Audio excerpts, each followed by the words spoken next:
사무엘하 20장. 마침 거기에 불량배 하나가 있으니 그의 이름은 세바인데 베냐민 사람 비그리의 아들이었더라. 그가 나팔을 불며 이르되 우리는 다윗과 나눌 분깃이 없으며 이새의 아들에게서 받을 유산이 우리에게 없도다.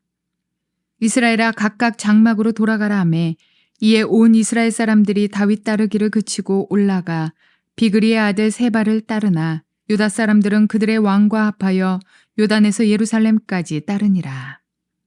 다윗이 예루살렘 본궁에 이르러 전에 머물러 왕궁을 지키게 한 후궁 10명을 잡아 별실에 가두고 먹을 것만 주고 그들에게 관계하지 아니하니 그들이 죽는 날까지 갇혀서 생과부로 지내니라. 왕이 아마사에게 이르되 너는 나를 위하여 3일 내로 유다 사람을 큰 소리로 불러 모으고 너도 여기 있으라 하니라. 아마사가 유다 사람을 모으러 가더니 왕이 정한 기일에 지체된지라. 다윗이 이에 아비새에게 이르되 이제 비그리의 아들 세바가 압살롬보다 우리를 더 헤아리니 너는 내 주의 부하들을 데리고 그의 뒤를 쫓아가라. 그가 견고한 성읍에 들어가 우리들을 피할까 염려하노라 하매 요압을 따르는 자들과 그렛 사람들과 블렛 사람들과 모든 용사들이 다 아비새를 따라 비그리의 아들 세바를 뒤쫓으려고 예루살렘에서 나와 기브온 큰 바위 곁에 이르매 아마사가 맞으러 오니 그때에 요압이 군복을 입고 띠를 띠고 칼집에 꽂은 칼을 허리에 맸는데 그가 나아갈 때에 칼이 빠져 떨어졌더라. 요압이 아마사에게 이르되 내 형은 평안하냐 하고 오른손으로 아마사의 수염을 잡고 그와 입을 맞추려는 체함에 아마사가 요압의 손에 있는 칼은 주의하지 아니한지라. 요압이 칼로 그의 배를 찌르매 그의 창자가 땅에 쏟아지니 그를 다시 치지 아니하여도 죽으니라. 요압과 그의 동생 아비새가 비그리의 아들 세바를 뒤쫓을세 요압의 청년 중 하나가 아마사 곁에 서서 이르되 요압을 좋아하는 자가 누구이며 요압을 따라 다윗을 위하는 자가 누구냐 하니 아마사가 길 가운데 피 속에 놓여 있는지라. 그 청년이 모든 백성이 서 있는 것을 보고 아마사를 큰 길에서부터 밭으로 옮겼으나 거기에 이르는 자도 다 멈추어 서는 것을 보고 옷을 그 위에 덮으니라. 아마사를 큰 길에서 옮겨가매 사람들이 다 요압을 따라 비그리의 아들 세바를 뒤쫓아가니라. 세바가 이스라엘 모든 지파 가운데 두루 다녀서 아벨과 벳마아가와 베림 온 땅에 이르니 그 무리도 다 모여 그를 따르더라. 이에 그들이 벳마아가 아벨로 가서 세바를 애우고 그 성읍을 향한 지역 언덕 위에 토성을 쌓고 요압과 함께한 모든 백성이 성벽을 쳐서 헐고자 하더니 그 성읍에서 지혜로운 여인 한 사람이 외쳐 이르되 들을지어다 들을지어다. 청하건대 너희는 요압에게 이르기를 이리로 가까이 오라. 내가 네게 말하려 하노라 한다 하라. 요압이 그 여인에게 가까이 가니 여인이 이르되 당신이 요압이니까 하니 대답하되 그러하다 하니라. 여인이 그에게 이르되 여종의 말을 들으소서 하니 대답하되 내가 들으리라 하니라. 여인이 말하여 이르되 옛사람들이 흔히 말하기를 아벨에게 가서 물을 것이라 하고 그 일을 끝내었나이다. 나는 이스라엘에 화평하고 충성된 자 중 하나이거늘 당신이 이스라엘 가운데 어머니 같은 성을 멸하고자 하시는도다. 어찌하여 당신이 여호와의 기업을 삼키고자 하시나이까 하니 요압이 대답하여 이르되 결단코 그렇지 아니하다. 결단코 그렇지 아니하다. 삼키거나 멸하거나 하려 함이 아니니 그 일이 그러한 것이 아니니라. 에브라임 산지 사람 비그리의 아들 그의 이름을 세바라 하는 자가 손을 들어 왕 다윗을 대적하였나니 너희가 그만 내주면 내가 이 성벽에서 떠나가리라 하니라. 여인이 요압에게 이르되 그의 머리를 성벽에서 당신에게 내어 던지리이다 하고 이에 여인이 그의 지혜를 가지고 모든 백성에게 나아가매 그들이 비그리의 아들 세바의 머리를 베어 요압에게 던지니라. 이에 요압이 나팔을 불매 무리가 흩어져 성읍에서 물러나 각기 장막으로 돌아가고 요압은 예루살렘으로 돌아와 왕에게 나아가니라. 요압은 이스라엘 온 군대의 지휘관이 되고 여우야다의 아들 브나야는 그렛 사람과 블렛 사람의 지휘관이 되고 아도람은 감역관이 되고 아힐롯의 아들 여호사밧은 사관이 되고 스와는 서기관이 되고 사독과 아비아달은 제사장이 되고 야일 사람 이라는 다윗의 대신이 되니라. 좋은 날입니다. 성령님께서 오늘도 여러분들의 심령 가운데 큰 은혜와 평강으로 함께하여 주시기를 주님의 이름으로 축복합니다. 저는 오늘 여러분들과 함께 사무엘하 20장 말씀으로 세바의 반란 진압이라는 제목으로 은혜를 나누기로 원합니다. 자, 오늘 이제 여러분들과 보시는 20장은요. 사무엘하의 시즌 2의 가장 마지막 부분입니다. 시즌 1은 1장부터 11장까지죠. 다윗의 상승. 사울이 죽은 후에 다윗이 왕으로서 나라를 잘 다스려가는 모습이 10장까지 이야기였고, 이제 시즌 2는 11장부터 시작해서 20장까지의 내용인데, 다윗이 밧세바를 범함으로 말미암아 추락하는 이야기가 바로 기록되어져 있는 게 11장부터 20장입니다. 자, 오늘 여러분들과 보시는 부분들이 바로 그 이야기의 마지막이다. 그렇게 이해하시면 되겠습니다. 자, 오늘 말씀은요, 지난 시간에 이어서 계속되어지는 말씀인데, 우리는 지난 시간 19장의 말미에서 다윗이 예루살렘 성으로 다시 돌아오는 그 일이 이스라엘 지파들 가운데 대화가 되어졌다라는 것을 나눴습니다. 자, 그런 가운데에서 이스라엘 지파들, 그러니까 유다 지파와 뿐만 아니라 다른 모든 지파들이 함께 다윗이 돌아오는 문제를 가지고 대화를 진행하고 있었는데, 그런데 오늘 지난 시간 19장 말씀 40절 말씀에 보니까 그렇게 해서 길갈에 모여있는 사람들이 어떤 사람이었는지 이렇게 이야기를 하고 있습니다. 보니까 온 유다 백성들과 이스라엘 백성의 절반이 모였더라, 이렇게 이야기하고 있습니다. 뭘 이야기하는 것입니까?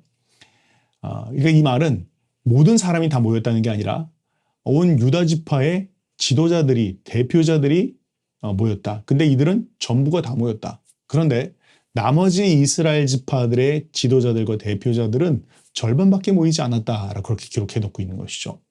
자, 왜 그랬을까요? 이유는 그것입니다. 바로 지난 시간 언급됐던 것처럼 다윗이 압살롬의 반란으로 말미암아 마음이 멀어졌던 유다 지파를 다시 회유하고 또 그들을 끌어주기 위해서 아마사를 장군으로 세우고, 어쩐 그런 과정 속에서 유다 지파의 마음이 이제 다윗에게로 완전히 향했습니다. 다시 돌아왔습니다. 그러니 유다 지파도 미안한 마음이 있었겠죠. 다윗을 왕으로 올리는 데 있어서, 다시 왕으로 세우는 일에 있어서 너무 적극적으로 일을 진행한 것입니다. 그러면서 이제 보니까 이 다윗의 황궁하는 모든 절차를 유다 지파가 너무 지나치게 독단적으로 또 주도적으로 모든 것들을 진행을 했다는 것이죠. 아직 다른 지파들의 지도자들이 모이지도 않았는데, 그런데 자기들이 먼저 그 모든 일들을 진행을 해버렸다는 것입니다. 다른 지파들은 어땠을까요? 당연히 화가 났겠죠. 그래서 와서 물어봅니다. 아니, 너희들이 어찌 이렇게 하였느냐라고 이야기하니까 유다 지파가 말하기를, 아니, 다윗이 우리의 친족이 아니냐, 우리 혈통이라는 것이죠. 사실 이거 다 아는 이야기지만, 그런데 다른 사람들 보는 앞에서 지연, 학연, 혈연 이런 거 얘기하는 거 안 좋지 않습니까? 근데 유다 지파가 이야기하는 겁니다. 다윗이 우리의 친족이니 우리가 이 일들을 하는 게 당연한 거지라고 이야기하니까 다른 지파들이 더 화가 나기 시작했습니다. 그러면서 그들 가운데서 마음이 갈라졌더라라고 이야기하는 게 지난 시간 이야기의 베이스입니다. 자, 오늘 이제 보시게 될 20장 말씀은요, 바로 그것이 단초가 되어집니다. 그래서 그 일로 말미암아 또 다른 반역 사건이 일어났다라는 이야기를 기록해 놓고 있습니다. 자, 1절 말씀은 이렇게 시작합니다. 마침 거기에 불량배 하나가 있으니 그의 이름은 세바인데. 자, 그 자리에 세바라는 자가 있었다는 것이죠. 근데 그 사람은 불량배였다. 불량배는 이전 시간 여러분은 기억나시죠? 몇몇 사람들에게 불량배의 표현이 붙었습니다. 이 세바도 정말 질이 안 좋은 그런 사람이었다라는 것입니다. 자, 그런데 어쨌든 이 세바라는 사람은요, 좀 아주 인텔리하게 불량배였던 것 같아요. 이 사람은요, 아주 한마디로 이야기하면 선동가입니다. 그리고 더 정확하게 이야기하면 말 잘하는 선동가입니다. 왜 그런 사람들 있지 않습니까? 말로 사람을 호리는 사람입니다. 이 지금 세바는 그런 사람이었다는 것이죠. 사람들의 말로 어떤 부분들이 사람들의 마음 가운데 불평과 불만이 있는지를 보고 그 부분들을 톡 건드려서 아주 그냥 그것을 세력화시키고 또 자기의 뜻대로 사람들을 선동하는 그런 종류의 재주가 있는 사람이 바로 세바였다는 것입니다. 자, 그 사람이요, 지금 사람들의 심령 가운데 유다 지파가 모든 일들을 독단적으로 해나가는 것이 아주 불만이 많습니다. 이전에도 그랬는지 모르겠습니다. 다윗이 왕이었을 때 말이죠. 그런데 그 모든 것 가운데 자기들이 왜 우리가 유다 지파만을 섬겨야 돼? 그런데 지금도 왜 그렇게 해야 돼? 그런 마음 가운데 불평이 있다는 걸 느끼고 그 부분들을 탁 건드리기 시작합니다. 자, 그 세바가 나팔을 봅니다. 여러분, 나팔 분다. 성경에서는 여러 가지 의미가 있는데 그중에 가장 큰 의미는 왕의 즉위식에 그 나팔을 붑니다. 왕이 오신다라는 것이죠. 근데 지금 이 사람이 왕이 온다라는 의미로 나팔을 부는데 그 왕은 누굽니까? 다윗이 아니라 자기가 왕입니다. 새로운 시대가 열렸다는 것이죠. 내가 다시 한번 이 나라를 한번 새롭게 해보겠다라고 하면서 나팔을 불었다는 것입니다. 자, 그러면서 그가 이제 이야기하기를 우리는 하나님께서 우리에게 주신 유업을 이 다윗과 나눌 마음이 없다라고 말하면서 다들 자신의 장막으로 각각 돌아가라라고 하면서 사람들을 동요케 합니다. 그랬더니 2절 말씀이 이렇게 말하네요.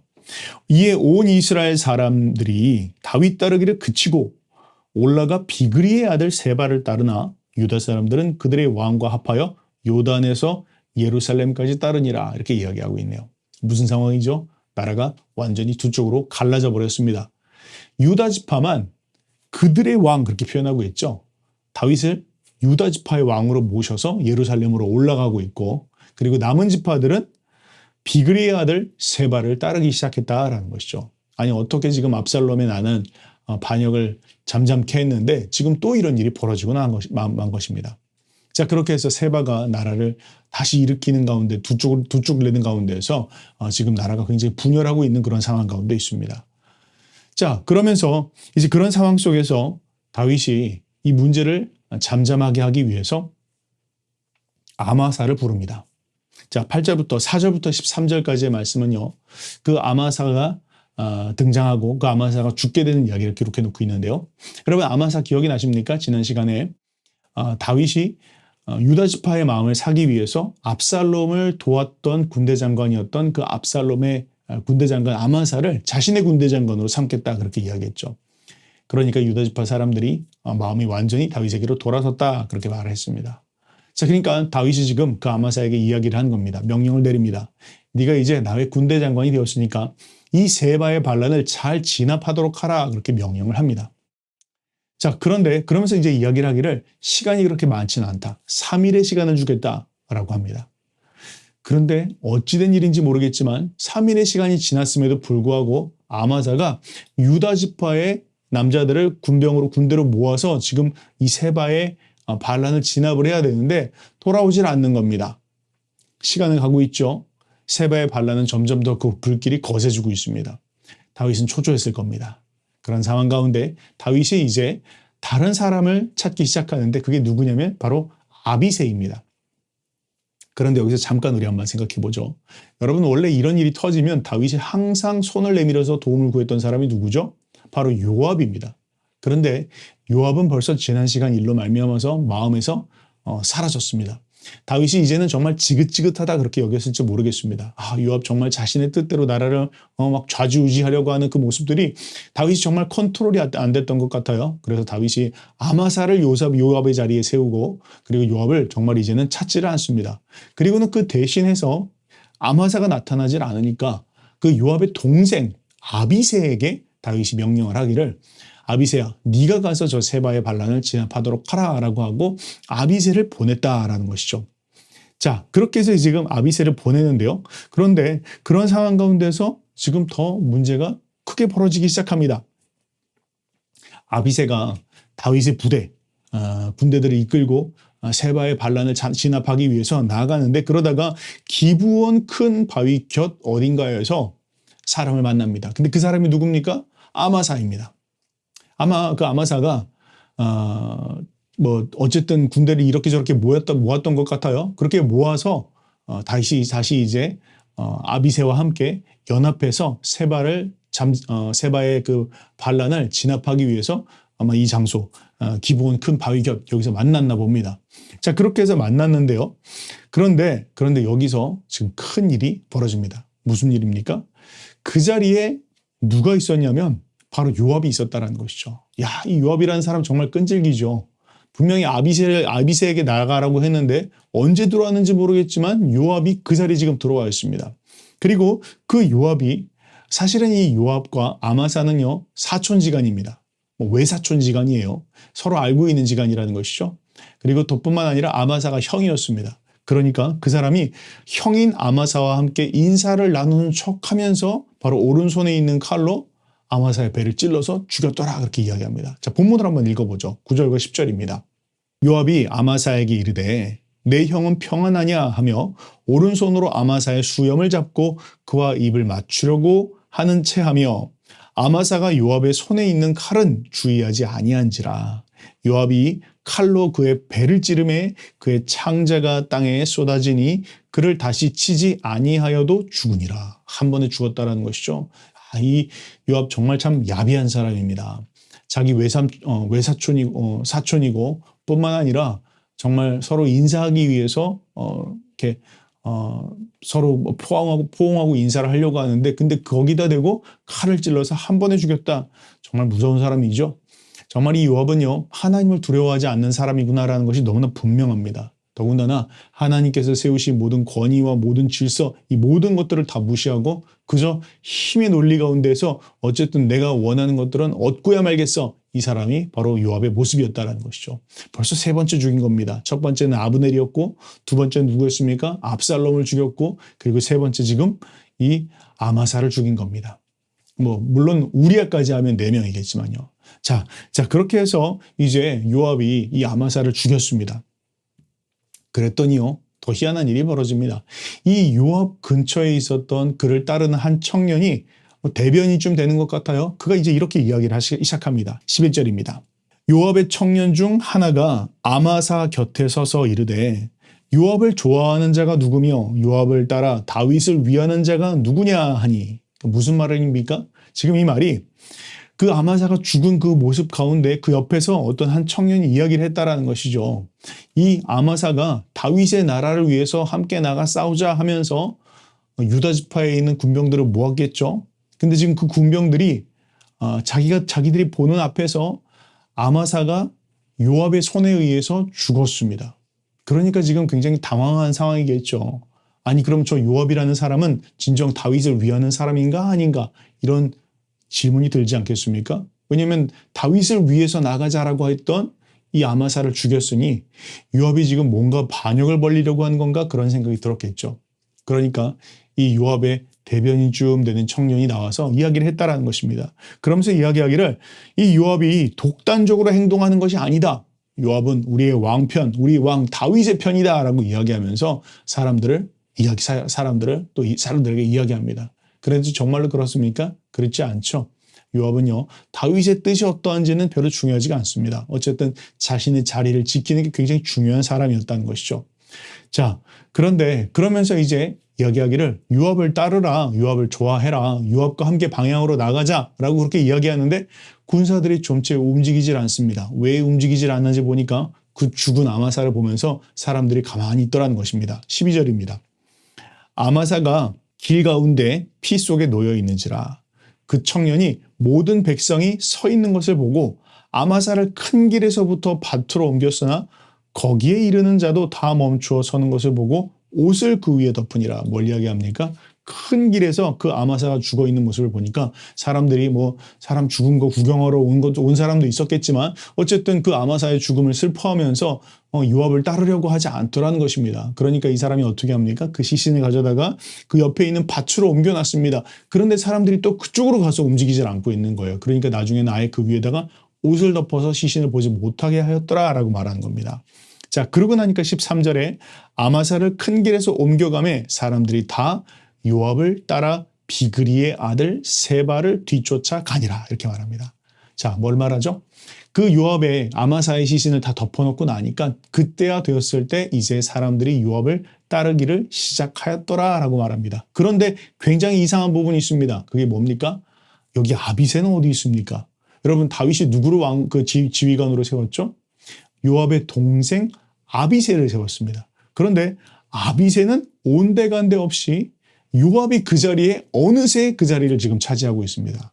야, 정말 무서운 사람입니다. 정적을 절대로 허락하지 않는 사람이고요. 자기의 위치는 어떤 일이 있어도 지키는 사람이 바로 요압입니다. 정치적인 목적을 이룬 것이죠. 자, 그러나 그가 얼마나 죽은 사람 시신을 가리던, 얼마나 자기가 한 일이 아니라고 사람을 선동하던 그 모든 일들은 반드시 하나님 앞에 다뤄지게 돼 있다는 거 여러분 꼭 기억하시기 바랍니다. 자, 후에 또 보도록 하고요. 14절부터 26절까지의 말씀은요, 그렇게 해서 이제 세바의 반란이 진압되어지는 이야기를 기록해 놓고 있습니다. 자, 그렇게 이야기가 진행되는 사이에 세바는 아벨 벳 마가라는 곳에서 숨습니다. 자, 이 아벨 벳 마가가 어디냐면요. 여러분 이스라엘에 관심이 있는 분들 요즘 이스라엘 뉴스를 보시면 특별히 헤즈볼라 그러니까 북쪽에 있는 이스라엘 북쪽에 있는 레바논 땅에 있는 무장정파죠. 이 헤즈볼라와 계속 전쟁이 붙고 있는 그 북쪽 지역 어디입니다. 그 가운데서 특별히 키리아 쉬모나 이런 이야기가 많이 등장을 하는데요. 거기보다 훨씬 더 위에 있는 그러니까 레바논과 완전히 국경을 접해 있는 곳이 있습니다. 메툴라라고 하는 곳인데요. 그 메툴라가 오늘날의 메툴라가 바로 이 아벨 벳 마가입니다. 자, 거기에 어떤 한 성이 있었다라는 것이죠. 그런데 이 세바가 그 성에 숨어서 저항을 하였다라는 겁니다. 자, 이제 요압이 이 세바가 한마디로 이야기하면 그 아벨 성에 들어가서 숨었다라는 이야기를 듣고 그곳으로 나갑니다. 그리고는 그 성 주변에 토성을 쌓습니다. 그리고 토성을 쌓고 토성을 쌓으니까 위로 쌓았겠죠. 그 위에서 밑으로 해서 공격을 해서 이 성을 완전히 무너뜨리고 혹은 불지르려고 그렇게 해서 세바를 잡으려고 작정을 했다라는 것이죠. 자, 그런데 그렇게 해서 성벽을 완전히 무너뜨리려고 하니까 그 성벽 안에 어떤 한 지혜로운 여인이 등장합니다. 그러면서 그 여인이 이제 요압에게 단독으로 인터뷰를 요청을 합니다. 그리고는 그 요압과 대화를 하는데요. 뭐 긴 이야기지만 그냥 짧게 이야기하면 이런 이야기를 합니다. 요압이요, 어찌 당신이 이런 일을 하려고 합니까? 이 성은 옛적부터 참으로 유서 깊은 성 아닙니까? 그리고 이 성은 지혜로운 모든 사람이 이 성에서 지혜를 얻는다라고 이야기하는 아주 그런 중요한 성이고, 특별히 이야기하기를 이 성이 정말 이스라엘의 어머니와 같은 그런 성읍이라고 유명한 곳이 아닙니까? 그런데 어찌 당신은 이 성읍을 그렇게 무너뜨리려고 합니까? 그렇게 하면서 요압의 마음을 돌이키려고 합니다. 요압이요, 참 정말 무서운 사람이지만 이 여인의 이야기에 요압이 아무 말도 대답을 하지 못합니다. 그러면서 이야기하기를 아니라, 결코 그런 것이 아니라, 내가 이 성읍을 무너뜨리려고 하는 것이 아니라 그 성 안에 있는 세바, 그 사람만 잡으면 된다. 그러니 이 세바만 넘겨주면 나는 떠나갈 것이다. 그렇게 이야기합니다. 그러니까 이 여인이 요압과 대화한 것처럼 성 안에 있는 다른 그런 유력한 자들과 대화를 합니다. 그리고 대화를 해서 결국 그 세바의 목을 치고 그 세바의 목을 요압에게 넘겨주었더라라고 하고, 그렇게 해서 이 모든 일이 그냥 끝나게 되었더라. 세바의 반란이 완전히 다 종지부를 찍게 되었더라라고 하고 이야기가 끝나버립니다. 좀 허무한 이야기죠. 자, 그런데 여러분 여기서 우리가 한번 기억해 봐야 될 부분이 있습니다. 제가 앞부분에서 말씀드렸죠. 여러분, 세바는 어떤 사람이라고요? 세바는요, 아주 선동하고 이렇게 사람들을 막 이끌고 특별히 뭐 말로써 하는 그런 사람이었습니다. 사람들의 마음 가운데 있는 불편한 것들, 불만들 이런 것들을 캐치해내고 그걸 가지고 나라를 향해서 다윗 왕을 향해서 공격하고 또 어떤 반역을 일으키는 그런 어떤 종류의 사람이었다는 것이죠. 그런데 그가 몰랐던 건 무엇입니까? 바로 하나님께서 이 나라의 주인이라는 걸 모르고 있고, 그가 참 하나님은 교만한 자를 내리시고 겸손한 자를 세우시는 분이라는 걸 모르고 있다는 것이죠. 세바의 이야기는요, 결국 찻잔 속의 태풍이 될 수밖에 없었다라고 제가 말씀을 드렸는데 정말로 그러합니다. 이유는 무엇이죠? 그는 교만한 사람이기 때문입니다. 여러분, 하나님께서는요, 겸손한 자를 세우시고요, 겸손한 자를 도우시는 분이십니다. 그리고 하나님을 경외하는 자를 하나님께서 도우시는 분이십니다. 반면에 하나님 앞에 이렇게 앞뒤 없이 행동하는 자, 특별히 하나님 앞에 교만한 모습을 보이는 자, 이런 자들 하나님께서 결코 오래 두시지 않으시죠. 그는 이렇게 해서 세바의 반란은 이렇게 허무하게 끝나버리게 되었다라는 것을 성경이 이야기하고 있는 것입니다. 여러분, 세상에 참 돌아가는 일들 보면서 어찌 세상이 이렇게 될 수 있을까? 정말 어떻게 저런 사람들이 사람들을 저렇게 미혹하고 또 잘못된 방향으로 이끌고 있을까? 걱정이 되십니까? 두려워하지 마시기 바랍니다. 하나님께서 살아계십니다. 하나님이 통치하십니다. 그 하나님께서 하나님의 시간대에 이 모든 일들을 제자리에 두실 것이다 라고 성경은 이야기하고 있는 것입니다. 마지막으로 23절부터 26절까지는요. 그렇게 해서 세바의 난이 모두 진압된 후에 행정조직을 다윗이 다시 재정비한 이야기를 기록해 놓고 있는데, 그런데 다윗이 세운 그런 행정조직에 보니까 23절만 한번 보겠습니다. 요압은 이스라엘 온 군대의 지휘관이 되고 여호야다의 아들 브나야는 그렛 사람과 블렛 사람의 지휘관이 되었더라. 이렇게 이야기합니다. 뭘 이야기합니까? 이 무시무시한 요압이 그 권세의 자리, 군대 장관의 자리를 다시 꿰차고 앉았더라. 그렇게 이야기하고 있습니다. 참 끈질긴 사람입니다. 자, 그런데요. 자, 이제 오늘 말씀을 우리 정리하면서 오늘 말씀을 통해서 우리가 깨달을 수 있는 바가 무엇인지 생각해 봅시다. 첫 번째 우리가 깨달을 수 있는 건 무엇입니까? 세바와 같이 경거망동하지 말아야 될 것입니다. 겸손해야 할 것입니다. 하나님께서 나를 세우신 자리가 무엇인지를 알고 하나님의 권세 앞에 겸손하게 행동하는 사람이 되어야 할 것입니다. 하나님께서 자신을 왕으로 세운 적 없습니다. 하나님이 다윗을 왕에서 내리겠다라고 말씀하신 적도 없습니다. 그런데 자신의 옳은 어떤 생각에 따라서 사람들을 선동하고 이끌면 될 것처럼 보이지만 그 일은 오래가지 않을 것이다 라는 것을 성경은 이야기하고 있습니다. 두 번째, 우리는 요압을 통해서 또 배웁니다. 요압과 같은 괴물이 되지 말아야 되겠다. 그런 생각 여러분 드시죠? 하나님께서 요압이 만약 이 자리 가운데에서 참 겸손하게 하는 그런 순간 가운데 내가 진짜 다윗 옆에서 다윗을 오히려 돕지는 못할 망정 다윗 옆에서 참 괴물같이 굴었구나 회개했다면 사실 나중에 되면 죽거든요. 솔로몬의 손에 의해서 죽습니다. 나중에 그렇게 죽임당하지 않았을 것입니다. 그러나 이 요압은 겸손해야 될 시간조차 어쨌든 자신의 목적을 이루기 위해서 자신의 자리를 지키려다가 결국 비참한 최후를 맞이하게 됐다라는 거 우리가 기억합시다. 세 번째, 이 문제를 풀어갔던 이 지혜로운 여인을 한번 또한 배우게 됩니다. 성경 잠언 말씀에 이렇게 기록되어 있는데요. 잠언 14장 1절 말씀에 이렇게 말합니다. 지혜로운 여인은 자기의 집을 세우되 미련한 여인은 자기 손으로 그것을 허느니라 이렇게 말하고 있습니다. 지혜로운 여인은요, 자신의 집을 세우고 공동체를 세우고 나라와 민족을 세웁니다. 그런데 어리석은 여인은 그 모든 것을 자기 손으로 허문다 이렇게 이야기하고 있죠. 여러분, 지혜는 어디서 나옵니까? 하나님을 경외하는 것으로부터 나옵니다. 하나님을 두려워하고 하나님을 경외하는 가운데에서 모든 결정을 내리면 그 결정은 참 지혜로운 결정이 될 것이고 가정과 공동체와 나라를 살리는 결정이 되어질 것입니다. 아무리 여인이라 할지라도 그 일들에 있어서 하나님께서 쓰신다라는 것을 기억하고 있습니다. 기억해야 되겠습니다. 여러분 오늘 이 20장 말씀을 통해서 우리 또 각자에게 주신 하나님의 음성 듣고 또 하루 승리할 수 있는 저와 여러분들 되시기를 주님의 이름으로 축복합니다.